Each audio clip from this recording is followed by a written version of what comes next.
CM Revanth Reddy serious కావడంతో నల్గొండ జిల్లాలో యంత్రాంగం అప్రమత్తమైంది. మిషన్ మోడ్ లో ధాన్యం సేకరణ పూర్తి చేయాలని ముఖ్యమంత్రి కలెక్టర్లకు ఆదేశాలు జారీ చేశారు. దీంతో జిల్లా కలెక్టర్ చంద్రశేఖర్, ఎస్పీ శరత్ చంద్ర పవార్ రంగంలోకి దిగారు. మిర్యాలగూడ రైస్ మిల్లును తనిఖీ చేసి మిల్లర్ల పనితీరును సమీక్షించారు.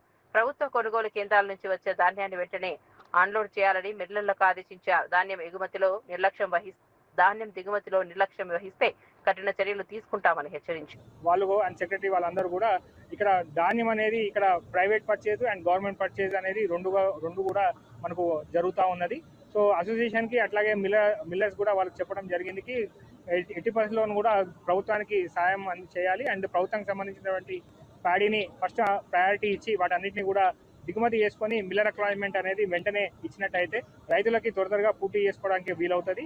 ఇక్కడ అన్లోడింగ్ డిలే అయ్యే కొద్దీ మనకు లారీస్ యొక్క రొటేషన్ అనేది సెంటర్స్లో మనకు ఇబ్బందికరమైన పరిస్థితి ఏర్పడుతుంది. కాబట్టి లారీ రొటేషన్ ఎంత వీలైతే అంత చేయాలని చెప్పి మేము ఈ సందర్భంగా ఈ ప్రయత్నం చేస్తున్నాము.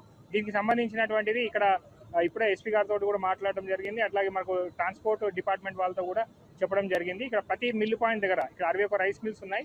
ప్రతి ఒక్క మిల్లు పాయింట్ దగ్గర ఒక సీనియర్ ఆఫీసర్ని పెడుతున్నాము. అట్లాగే ఎవ్రీ 5-6 రైస్ మిల్స్ కూడా ఒక తహసీల్దార్ని ఆఫీస్ ఇన్ఛార్జ్గా పెట్టి ఇక్కడ మొత్తం అంతా అన్లోడింగ్ అనేది వితిన్ 12 అవర్స్కి మించకుండా అన్లోడింగ్ చేసి తిరిగి సెంటర్స్కి వెళ్లే విధంగా ఒక ప్లాన్ ఆఫ్ యాక్షన్ అనేది రూపొందించడం జరుగుతుంది.